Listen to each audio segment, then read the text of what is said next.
folks, here are the 4 factors why companies stay with their suppliers. And that's the breakup of how it impacts.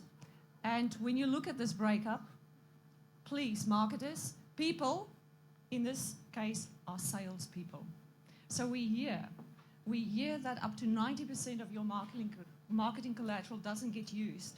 We hear that salespeople spend up to 40 hours each per month recreating your stuff. Are you worried about how many messages are going out there? So if you are worried about how your 30,000-foot branding message is translating into that 3-foot sales conversation, here's a few hints for you. Now, this is where the love story starts, or the matchmaking actually starts. If you know about all these pitfalls, you can start to help salespeople with this.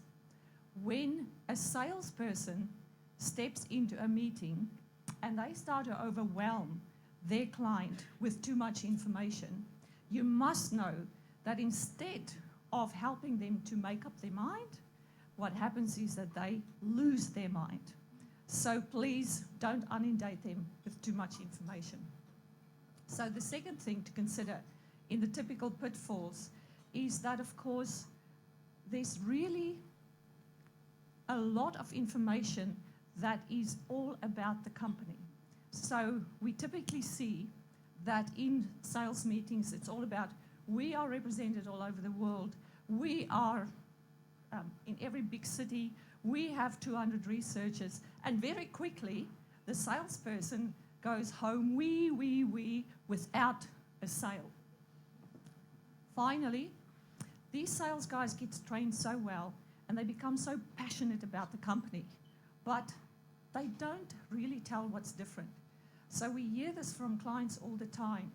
They say, we sit at these sales meetings, and for the life of me, I cannot differentiate from one vendor to the other. So please help me.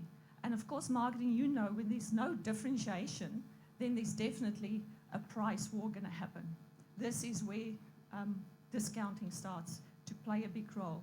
So what can you do as a marketer to take that brilliant message of yours and help salespeople to turn it into a commercially viable conversation to the actual client? Here's some tips, free tips for you. You can buy me a drink later. So, number 1, take all that marketing collateral of yours and please put it into digestible chunks. You know about the power of 3. You know that that is what's going to stick and that's what the client's going to remember. So work it. This will really excite salespeople when you do this. Create sales collateral that they can use and will use without changing much.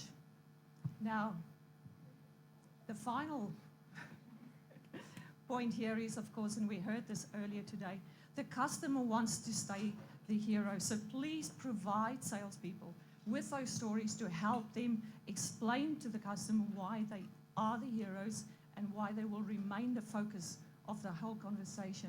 So look at your marketing collateral. Start to increase the use of the word you and reduce all those we's so that the client feels throughout the conversation that they are, in fact, the hero and the center of the story. To reduce the chances of being commoditized, put some messages and put some tools at the fingertips of the salespeople that will help them clearly differentiate from competition and clearly help them to prove that this is the truth. So there you have it. 3 quick magic ingredients that can help you create that loving feeling between marketing and sales. So in wrapping up, and this is where I need some participation, I wonder if you realize or know what the common thing is between all these movies. You can shout it out if you know. Yep, Academy Award winners. They all got Best Picture Academy. Something else?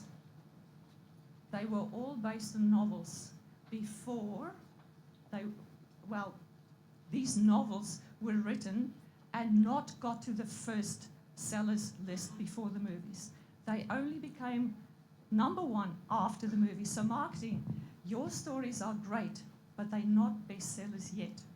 If you create messages that matter, tools that get actually used, you will upskill sales to have better sales conversations and this ever elusive alignment between marketing and sales will start to happen, and the love will start to spread. So this is the end of my matchmaking message, and it's now up to you. Thank you.